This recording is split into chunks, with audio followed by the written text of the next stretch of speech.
તો કેન્દ્ર સરકારની અંદર 1/4/2005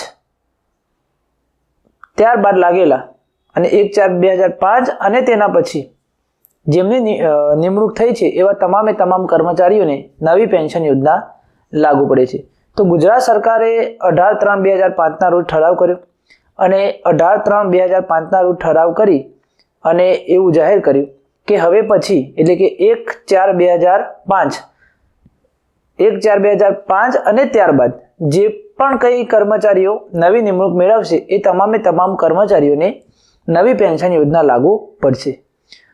18/3/2005 ઠરાવની અંદર એવી પણ જોગવાઈ કરવામાં આવી કે અગાઉ નિમણૂક પામેલા હોય કર્મચારી પરંતુ તેઓ નિયમિત પગાર ધોરણમાં 1/4/2005 પછી આવતા હોય તો આવા કર્મચારીઓને પણ નવી પેન્શન યોજના લાગુ પડશે.